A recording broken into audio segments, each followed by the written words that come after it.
Hola a todos, bienvenidos un viernes más a un nuevo podcast. En este podcast que vamos a animarte, que nos estamos animando juntos a salir a evangelizar, inspirarnos con conversaciones profundas, muy genuinas, sobre cómo invertir el tiempo, el mejor tiempo en esta tierra para dar a conocer a aquel que nos amó primero, a Jesús. Así que muy bienvenidos, sea de la plataforma que nos estés escuchando. Realmente es un placer estar por aquí contigo. Estamos leyendo vuestros comentarios, estamos cada semana contestando, siendo también muy animados por la forma en la que estáis compartiendo este podcast a mucha gente. Y la verdad que en el episodio de hoy estoy súper emocionada, me hace mucha ilusión poder presentaros a dos personas que son también y han sido claves en este ministerio, que disfrutamos mucho con su pasión, con el sueño que tienen para llevar el reino. Bienvenidos Jorge y Shirley. Hola. ¿Cómo estáis? Bien, Hola Marta, hola a todos los que nos están escuchando. Es un placer que estéis aquí con nosotros, con todos nuestros oyentes. Es la primera vez que estáis por aquí. Ya lo he dicho, pero para mí, sois unas personas que creo que la pasión que Dios os ha dado inspira a mucha gente y me inspira a mí muchísimo. Así que es un regalazo enorme que estéis aquí. Antes de poder hablar de todo lo que Dios os ha dado en este tiempo y para España y para el mundo hispanohablante, pues me encantaría un poco que la gente conociera, ¿no? ¿Quiénes son Jorge y Shirley? No sé si podéis contarnos un poco brevemente también vuestro testimonio, porque sabemos que en este podcast nos encantan los testimonios, nos encanta testificar de lo que Dios ha hecho. Entonces, si nos podéis contar quiénes son Jorge y Shirley, cómo llegasteis a Cristo. Bueno, tenemos 9 años de casados, ya, bueno, en 2 semanas. Nos conocimos aquí en Madrid, en el Parque El Retiro. ¡Wow! En la calle Muy romántico. del Ángel Caído. Ok. No es la mejor forma. No, la verdad que fue muy romántico, sí. Y nos conocimos justamente por el ministerio de On the Red Box. Entonces, bueno, ¿cómo llegamos a ese momento? Y cómo venimos a Cristo. Yo crecí en una iglesia en Ciudad Juárez, Chihuahua, en Vino Nuevo se llama. Y crecí súper metido en la iglesia. Yo era el niño que memorizaba los versículos y los gritaba, porque de tal manera amó Dios. Y me ponía rojo. Y a tal punto que me llamaban el Bible Man. Otros me llamaban el Condonator, porque era un fariseo pequeño, así. ¡Qué fuerte! Sí. Entonces, otros agarraban su identidad en el rock, en el ser skateboard y lo que sea. Yo lo agarraba en la Biblia. Pero eso no significaba que era mejor, simplemente era un pequeño fariseo, ¿no? O sea, yo estaba agarrando como que mi confianza en que era un buen chico.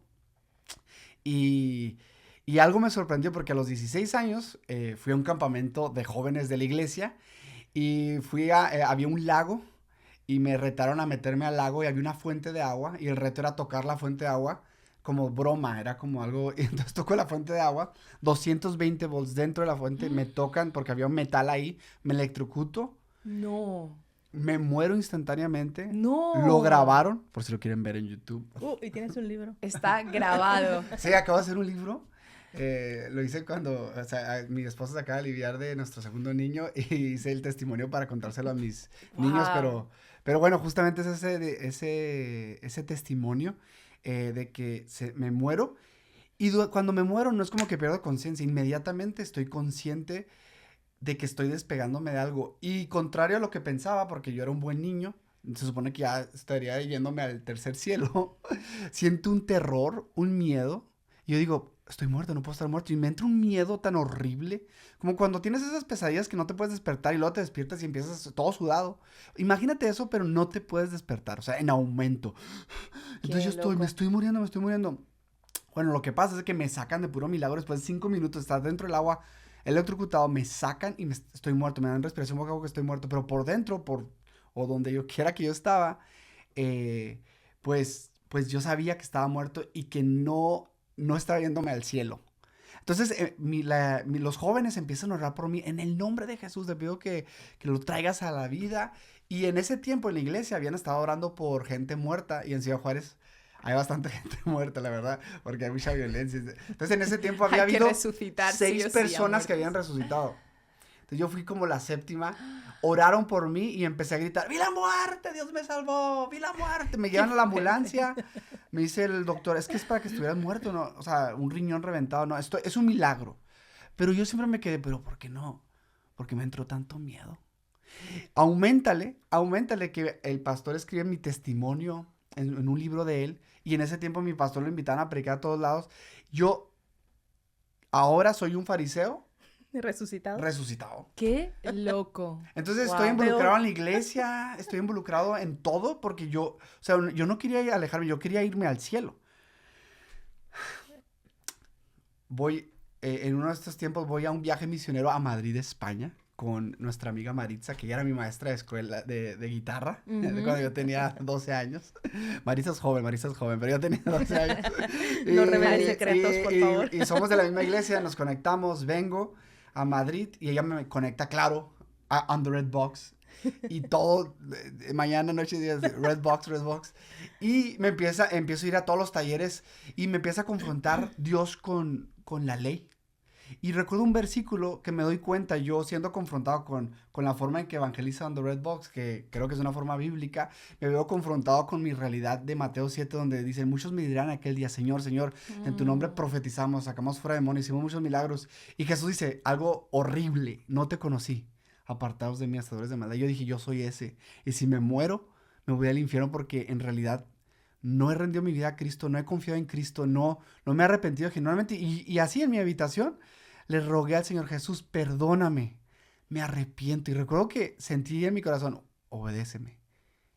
Y algo que no había estado obedeciendo por años, el siguiente día hice lo que el Señor me pidió. Y desde entonces puedo ver cómo Dios me ha estado quebrantando, pero yo he experimentado un nacimiento de nuevo desde entonces. Y literal, después de electrocutarte, sí, doble nacimiento. Así que así vine a Cristo, así Qué vine fuerte. al ministerio de Caja Roja, etcétera. Eres un resucitado, Sí. un testimonio de un resucitado. Espiritualmente y físicamente también. Sí. Qué impresionante. ¿Y tú, No, Shirley, pues yo cómo ya, es tu ¿qué voy a historia contar frente a después eso? del resucitado? Yo también he resucitado, pero espiritualmente. Bueno, pues sí, mi nombre es Shirley y bueno, estoy desde los 14 años aquí en España con el corazón de Cristo puesto ahí adentro por las almas, por aquellos que no conocen, por los lugares donde hay muy poco testimonio de Jesús. Y bueno, soy madre de 2, esposa de este resucitado. Me encanta. Felizmente casada y sirviendo aquí como misioneros en España. Y un poquito de mi historia, bueno, yo nací ahí en Venezuela y a los 14 años nos vinimos para acá, para España. Y es cierto que mi mamá me llevaba a la iglesia desde pequeña, así que todo el tema de Dios, el tema de la Biblia era algo muy familiar para mí, muy bonito. O sea, tuve experiencias muy importantes en mi vida en cuanto a la presencia de Dios y todas esas cosas, pero cuando llega la adolescencia, toda mi fe, todo lo que yo había estado escuchando, todo lo que yo había experimentado, digamos, en el cristianismo, pues fue muy probado. Yo llego a los 14 años a Asturias, Oviedo, Push Asturias, para los que me están viendo. Llego ahí a Asturias y bueno, cuando yo llego en 1999, imagínate, todavía no había entrado ni el euro, estábamos en las pesetas, pues eso del evangelio era algo como muy, muy rarongo, ¿no? Entonces yo venía de una iglesia allá en Venezuela que estaba como en un avivamiento, una iglesia grandísima con un alcance hacia los perdidos impresionantes, y llego y pues la verdad que eso me parecía en comparación como algo, no sé, muy diferente, muy distinto. Entonces, bueno, llego aquí, tengo esa crisis de fe, ya no están mis mentores, ya no están mis pastores, mis personas de referencia, mis padres no vinieron. Y empezó a tener como amistades que no son cristianas, porque pues era normal, no había casi cristianos, no conocía casi cristianos. Y empiezo a conocer gente y empiezo como a dormirme un poco en el asunto de Dios, dejo de estar leyendo la Biblia, de estar como orando, empiezo pues a trabajar, a estudiar, y de repente pasan como 2 años. Y en esos 2 años ya me encontraba en una discoteca, fumando, bebiendo. Wow. Tenía un novio que nada que ver con Dios. Pero bueno, yo decía, yo controlo. O sea, Ya. yo no voy a llegar a ser como, o no voy a ser una alcohólica, o no, Ya. moralmente no voy a estar como fulanito o menganito, no voy a llegar a este extremo. O sea, como yo conozco lo bueno y lo malo, yo sé como hasta dónde voy a llegar. Todo aparentemente bajo control. Todo aparentemente bajo control, pero la verdad es que no tenía control porque me encuentro un sábado a las 4 de la mañana ya con lo que era habitual en mi vida, una copa de ron y un cigarrillo en mi mano. Imagínate, tú velo ahí en una discoteca en la segunda planta. No, reggaetón a tope. Ah, reggaetón entonces. Hay que hacer reggaetón. Ahí con el reggae y el reggaetón, la Shirley en una discoteca a las 4 de la mañana con una copa de ron. Madre mía, y yo estoy ahí, pero encima de mi fiesta ronga ahí, viene una voz a mi mente tan fuerte que me confronta y yo no podía escapar de esa pregunta. Y era como, ¿qué estás haciendo con tu vida? Y cuando esa pregunta vino a mi mente fue como que una venda se cayó de mis ojos y yo pude ver toda esa realidad que los demás no veían porque de apariencias para afuera, pues una chica normal, joven, 22 años, pasándosela bien con su trabajo, bla, bla, bla, bla. Pero dentro de mi corazón había otra historia muy diferente. Entonces yo recuerdo que cuando cae esa venda de mis ojos, por así decirlo, yo empiezo a ver toda mi rebeldía. O sea, yo había cambiado con mi mamá. Mi mamá me decía, haz esto y no me da la gana y ya yo soy mayor y no me digas lo que tengo que hacer y yo soy dueña de mi vida y ya tú viviste tu vida y por ahí, Rebeldía. ¿no? Rebeldía total hacia mis padres. Podía ver todo el engaño que había en mi corazón. En mi vida la primera era yo, la segunda, la tercera, todo mi egoísmo, toda mi vanidad, ¿no? Entonces, literalmente, yo sabía que estaba mal y que iba cada vez de mal en peor, pero yo me sentía súper atada, o sea, como que había unas cadenas que me ataban y por más que yo quería cambiar, por más que yo quería volver a Dios, por más, yo no podía. No podías. No podía, yo empezaba bien el lunes y el sábado ni te cuento dónde estaba y otra vez el lunes y frustraba y depresiva y no sabía qué hacer, no encontraba sentido a la vida, ¿no?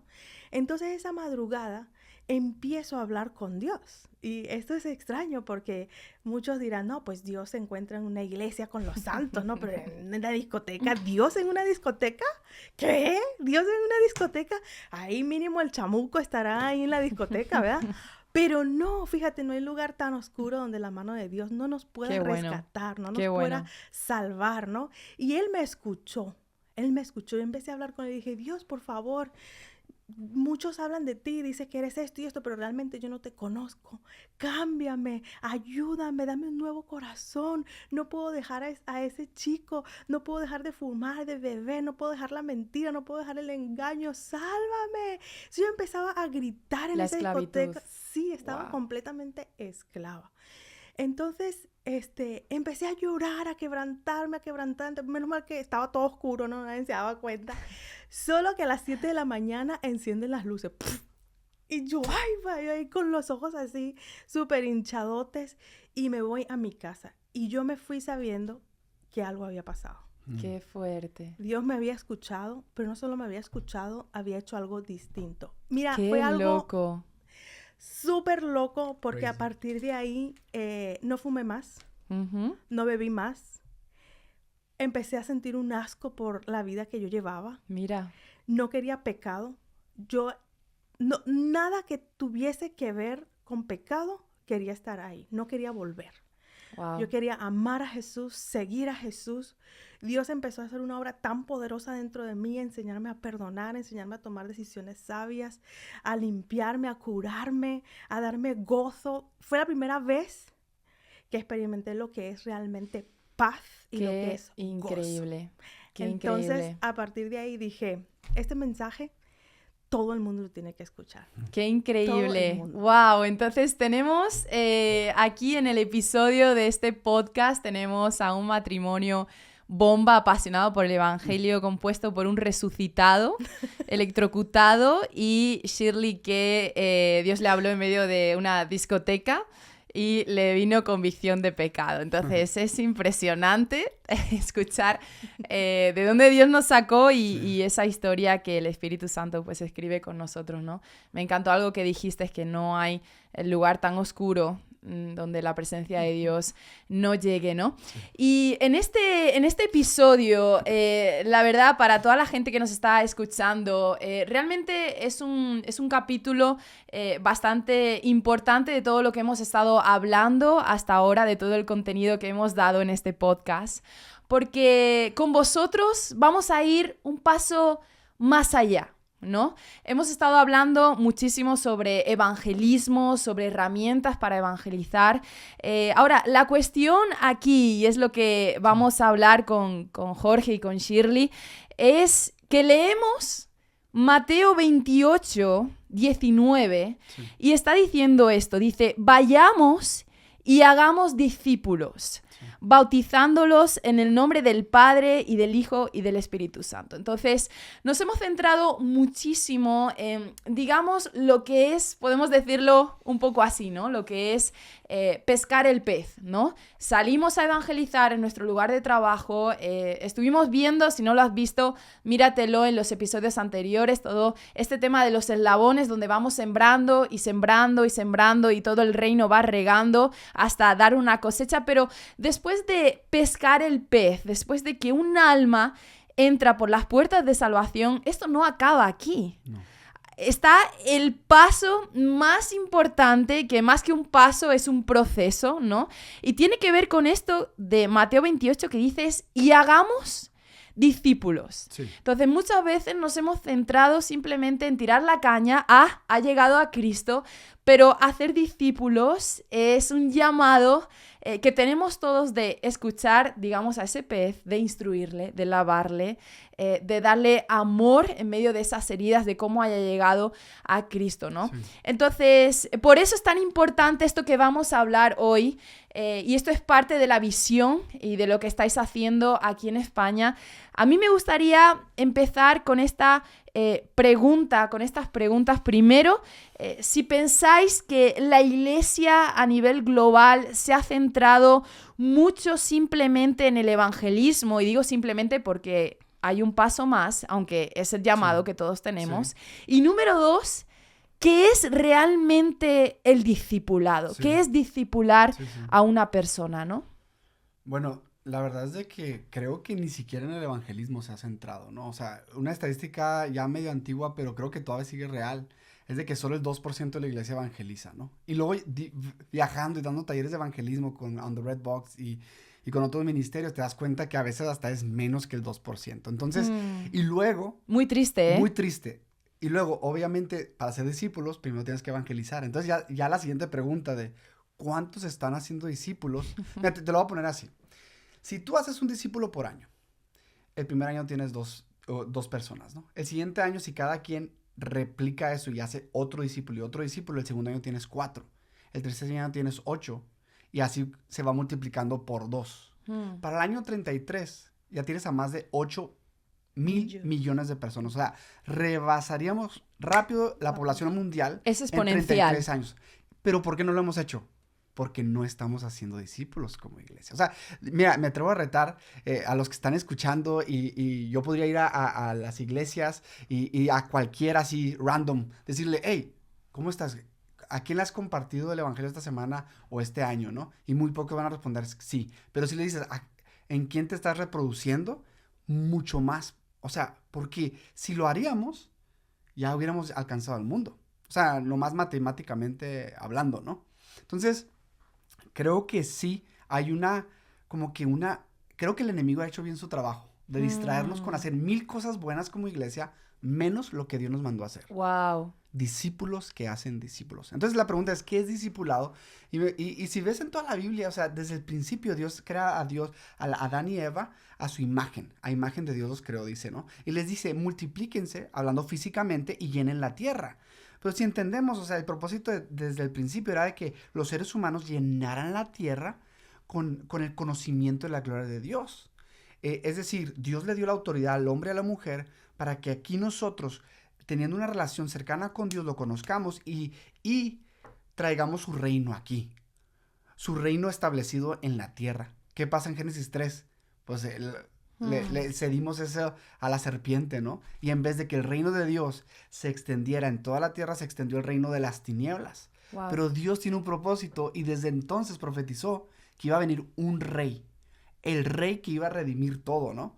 Entonces nuestro amado Jesucristo es ese rey y este rey viene para que se establezca el reino. Y si tú ves en el Nuevo Testamento, hay un énfasis en el reino de Dios. O sea, nuestra meta es de que el reino de Dios se establezca. ¿Y a qué nos referimos en el reino de Dios? No es algo político, ¿sí? Es algo en los corazones. Personas transformadas de adentro para afuera. Por eso Dios dice en la profecía de que quitará un corazón de piedra y dará un corazón de carne, un corazón que ama la palabra de Dios, que obedece a Dios. Entonces, la meta de hacer discípulos es hombres y mujeres transformados a un nuevo corazón. Siendo discípulos de Jesús. Siendo discípulos de Jesús. Entonces, mira, te voy a leer este versículo que resume para mí qué es el discipulado. Colosenses 1, 28 dice, a Él nosotros proclamamos. ¿Cuál es nuestra proclamación? Cristo, amonestando a todos los hombres y enseñando a todos los hombres con toda sabiduría, a fin de poder presentar a todo hombre perfecto en Cristo. O sea, Pablo tenía una meta, él ser más como Jesús, porque siendo más como Jesús, le reflejamos a Él, le traemos gloria, y ayudar a otros a ser más como Jesús. Por eso Jesús dijo, sígueme y te haré pescador de hombres. Ahí están las dos cosas. Sígueme para ser más como Jesús y yo te enseñaré a ser pescador de hombres para que ayudes a otros a ser más como Jesús. Wow. Entonces resumiría el discipulado en esas dos frases. Yo ser más como Jesús y ayudar a otros a ser más como Jesús. No Wow. sé si... Sí, Entonces buenísimo. Jesús lo dice prácticamente. Vayan y hagan discípulos en todas las naciones, bautizándolos en el nombre del Padre, del Hijo y del Espíritu Santo, enseñándoles a obedecer todas las cosas que os he mandado. Entonces nuestro mandato es tomar a esas personas que le compartimos el evangelio y las personas que responden, enseñándoles a obedecer todo lo que Jesús nos ha mandado. Sí, yo añadiría también lo que menciona Marcos, ¿no? Cuando Jesús está orando, dice, pasó toda la noche orando, diciendo, para escoger a sus discípulos. Jesús escoge a sus discípulos para que estuviesen con Él. Entonces yo creo que el discipulado también, más que una clase una vez a la semana o la lectura de un libro, es la invitación a otros para que vengan a vernos cómo nosotros vivimos a Cristo, cómo nosotros vivimos esta nueva naturaleza, este reino de Dios en nuestros trabajos, en nuestros matrimonios, en nuestras familias, en nuestras relaciones familiares, ¿no? Es un ven y mira. Entonces, por eso hay que haber en el corazón una apertura, incluso de modelar la gracia y el arrepentimiento de Dios en aquellas áreas en las que seguimos creciendo, porque no es que somos cristianos y somos perfectos, sino que no, al contrario, Dios va a usar todas las cosas, el pecado de los demás, nuestro propio pecado, para trabajar en nosotros y santificarnos y hacernos más como Él, ¿no? Entonces, a veces tenemos ese temor de decir, hoy, pero ¿cómo yo voy a invitar? Por ejemplo, mis discipulados se reían porque yo a veces invito a las muchachas y les digo, vengan, vamos a cocinar, ¿no? Y a lo mejor se esperan una lectura de un libro, pero yo estoy modelando porque estas jóvenes más adelante serán esposas, ¿no? No, y cocinando, si o no, salen las conversaciones más profundas. Salen unas conversaciones súper profundas alrededor de la mesa, alrededor de Qué la buenísimo cocina, ¿no? eso que estás diciendo. Entonces, yo no las invito para que vean a una cristiana perfecta, sino a una persona que ha tenido un encuentro con Cristo y que está buscando ser más como Él. Y cuando ellas vean mis pecados o esas áreas que todavía Dios está tratando, bueno, cómo yo experimento la gracia de Dios en mi día a día, cómo yo me arrepiento y cómo Dios manifiesta su gracia a mi vida, ¿no? Entonces, discipulado más allá que una lección es un ven y mire, como decía Cristo, ¿no? Imítenme a mí como yo imito a Cristo. Discipulado tiene que ver con esa invitación y esa apertura a que vengas a mi día a día porque quiero modelarte la vida del reino. ¡Qué buenísimo! Hemos esquematizado demasiado dentro del sistema eclesiástico lo que es un discipulado, ¿no? Va mucho más allá de quedar para un estudio, que está genial, o para aprender de la palabra, que es el base y fundamento, ¿no? Pero yo me imagino a Jesús, ¿no? En esas partes que no están, ¿no? reflejadas en la Biblia, pero estoy segura que muchos de sus discípulos, todos, tendrían momentos de camino a que Jesús iba a hacer algún milagro donde estaban siendo discipulados con conversaciones, viendo simplemente quizás cómo Jesús miraba a la gente, sus gestos, conversaciones, esa cocina, ¿no? De Jesús que invitaba a otros, ¿no? Esos momentos cotidianos de los que tú estás hablando, Shirley, eso me parece muy interesante. Hemos metido el discipulado dentro de una caja también.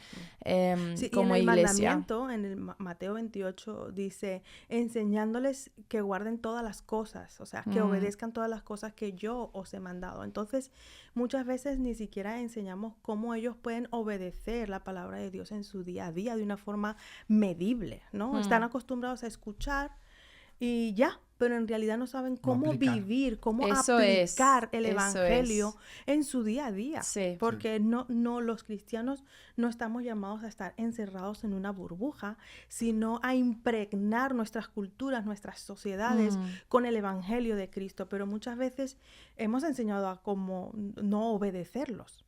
Tenemos que enseñar, modelando con nuestra vida, cómo un cristiano vive, se mueve en su trabajo, en la escuela, de eso se en trata. los parques, donde estás viviendo, donde Dios te tiene, ¿no? Donde Dios te tiene.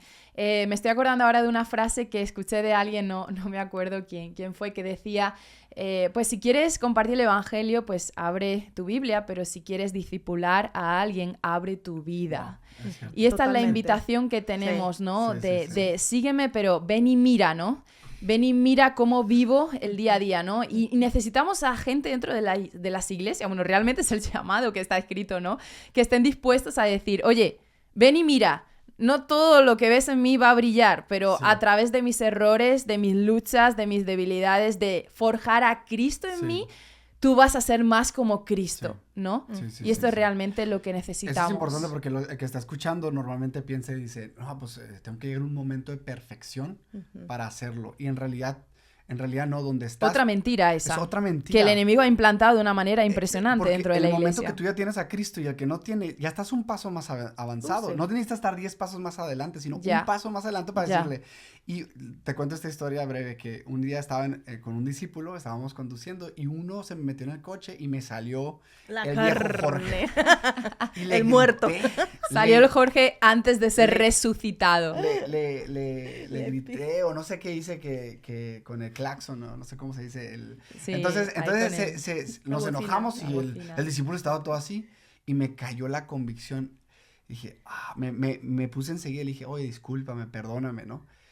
Pero lo que quiero decir es de que él vio mi pecado, pero también pudo ver cómo me arrepentí y cómo le pedí perdón. Qué necesario es Entonces, eso, o sea, nomás es un ánimo de que no necesitas estar perfecto para discipular a alguien, sino aún puedes modelar humildad y arrepentimiento. Qué buenísimo. Y ahí es donde más se ve a Jesús, ¿no? En la vida de alguien. Y me encanta eso. Yo pienso también en mi vida donde ha pasado con ciertas personas que me han discipulado y digo, wow, gracias porque puedo ver esta parte de ti y a la vez el que es discipulado no siente que tiene que llegar como a cierto nivel de perfección que realmente no existe y es una mentira, pero estamos dispuestos a ser más como Cristo, que eso es lo más importante, ¿no? Ahora, yo sé que vosotros también estáis practicando esto de alguna forma que tiene que ver con formar equipos para discipular a gente. No sé si podéis contarnos un poco de esta estrategia que Dios os ha dado. O sea, si ahora mismo hay gente que nos está escuchando, ¿no? Y están cayendo o están en esa convicción de, wow, yo sé que Dios no solamente me está llamando a evangelizar, sino a discipular. ¿Hay alguna forma sencilla en la que puedan empezar de manera práctica con un equipo a llevar a cabo todo esto que estamos hablando? Mira, hace como 10 años agarré como 1000 semillas y yo vivía en El Paso, Texas, que es el desierto, y las sembré, las regué. Y en 4 meses no creció no más que un girasol por la gloria de Dios. Gracias a Dios. Wow. Un campo y un solo girasol. ¿Cuál era el problema? ¿El problema era la semilla? No, las semillas estaban perfectas. El problema era la tierra, ¿no? Qué bueno. Entonces, creo que, ¿por qué no estamos haciendo discípulos? Yo creo que la semilla que Dios ha plantado en nuestros corazones está bien. El problema es de que necesitas un contexto, una tierra donde pueda florecer esa semilla, ¿no? Y la tierra que yo veo en la escritura y lo he vivido es equipos que se enfocan en hacer discípulos. O sea, la importancia de un equipo a mí me revolucionó. Yo intentaba hacer discípulos como con lo que iba aprendiendo, pero cuando aprendí que se hace en equipo, mira, Messi, por mejor, o Cristiano Ronaldo, no quiero aquí traer división, por mejor jugador de fútbol que sea, si Solo no está no en puede. equipo no va a meter gol. Entonces, cuando lo haces en equipo, mira, la Trinidad desde el principio, o sea, la creación y la redención se hizo en equipo, ¿no? El Padre envió al Hijo, el Hijo murió y ahora el Espíritu Santo nos revela a Cristo, etcétera. Es un trabajo en equipo y cuando Jesús vino, estableció un equipo de 12 personas. Y ahora nosotros como iglesia somos un equipo. Y como equipo, juntos nos reunimos. Mira, la verdad es de que nosotros nos reunimos una vez por semana como equipo para básicamente lo dividimos en 3 partes, ¿no? Vemos así, como en un partido de fútbol que estás a la mitad de tiempo, de la junta de medio tiempo, y ves lo que pasó el primer tiempo y ves todo lo que se hizo bien o mal. Y luego el director técnico puede dar una palabra de ánimo si es cristiano, no insultos. Cristiano Ronaldo. O sea, lo anima y luego Discípulo. en esa reunión también se hace la estrategia para el siguiente, ¿cómo se llama? Medio tiempo. Entonces, nuestras juntas de equipo es para animarnos, pero también para rendir cuentas. Por ejemplo, nosotros en nuestras reuniones tenemos algo que se llama el diario de almas, una cartulina donde escribimos los nombres que estamos evangelizando y que les vamos a dar seguimiento. Entonces, como equipo lo hacemos porque, te cuento una historia. Yo una vez evangelicé con 2 amigos y una señora que se llama Margarita de 70 años, ella respondió al evangelio. Entonces, yo no iba a discipular a la señora de 70 años, porque creo que había hermanas más capacitadas en esa área y sobre todo, pues, una mujer que discipuló a una mujer. Entonces, en nuestra reunión de equipo, les dije, miren, la puse en el diario de alma, Margarita, ella entregó su vida a Cristo y ahora necesitamos trabajar en equipo. Entonces, una hermana que ya era una hermana de 60 años, ella dice, yo quiero, dame el teléfono de Margarita. Para Le discipularla. estuvo hablando, empezó un estudio bíblico con ella y luego después Margarita se entregó, se unió al equipo y ahora Margarita ya estaba evangelizando con nosotros. Wow. Entonces, ¿quién la ganó para Cristo? Multiplicación. ¿Quién la ganó para Cristo? El equipo. Todo el equipo. Todo. Qué ¿Quién metió el gol? buenísimo. Todo el equipo. Qué Entonces, buenísimo eso. el principio de trabajar en equipo es fundamental. Como iglesia, o sea, no tratemos de hacer discípulos solos. Jesús no lo hizo, no tratamos de hacerlo, ¿no? Entonces, no sé si expandir en ese tema, pero... Pues sí, sí. qué buenísimo, ¿no? Esto que estás diciendo, porque a veces podemos caer, ¿no? Como en la trampa de todo yo, ¿no? Y realmente el reino se trata de hacerlo en equipo, ¿no? Para ir terminando, yo sé que hay mucho más para hablar de este tema y vamos a tener otros episodios donde vamos a invitar de nuevo a Jorge y Shirley porque nos encanta teneros por aquí. Pero mira, quería contar algo que nos pasó este fin de semana y que tiene mucho que ver con lo que estás diciendo. Realmente Dios nos habló sobre esto. Estábamos en un taller de oración y resulta que estábamos terminando la charla ahí en la iglesia y de repente detrás mía un hombre se cae al suelo, al piso, se da un golpe en la cabeza y vemos que toda su cabeza se empieza a poner moradísima, ¿no? No era por el golpe, sino porque le estaba dando un paro cardíaco, ¿no? Entonces, en ese momento, tú dices, necesitamos a gente. O sea, necesitamos un equipo de médicos que vengan, pero ya, por la urgencia que hay para salvar una vida, ¿no? Entonces, esto lo estaba hablando con Jacob. Bueno, retiramos los bancos y todo lo que pusimos al hombre de lado, la cabeza así, ¿no? Mucho cuidado de que no se atragantara con la lengua. Bueno, todos intentando un curso de socorrista que había por ahí un chico que lo había hecho. Tenía algún tipo de, así, ¿no? Como entrenamiento, vino del tirón, así como hay que hacer esto, lo otro, vale. Todo eso mientras que no llegaba el equipo médico. Pero llegó la ambulancia. Y ¿sabes qué? Nos dimos cuenta, digo, es un equipo. Uno miraba el monitor, otro empezaba con el desfibrilador a intentar reanimar el latido de su corazón. Otro estaba atento del reporte, otro estaba midiéndole el pulso, o sea, impresionante, ¿no? Y esto es el discipulado, ¿no? Esto es realmente la gran comisión, ¿no? Saber que no vamos solos, sino que somos un equipo y que cada uno tiene ese papel, ¿no? Sí. Así que vamos a dejarlo aquí en este episodio. Vamos a hablar en otro, como digo de nuevo, vamos a seguir ampliando este tema tan importante como es no quedarnos simplemente en evangelizar, sino abrazar el pez, instruir a ese pez, a esa alma, escucharle, abrirle nuestra vida, que vea a Cristo en nosotros y animar a que se multiplique en otras personas, porque a eso es a lo que hemos sido llamados. Así que muchas gracias, Jorge y Shirley, por estar aquí. Es un placer teneros. Y bueno, a todos los que nos estáis escuchando, nos vemos en el siguiente episodio. No te lo pierdas. El podcast que te inspira y te desafía a evangelizar y a discipular en tu plataforma favorita. Nos vemos. Chao. Hasta luego.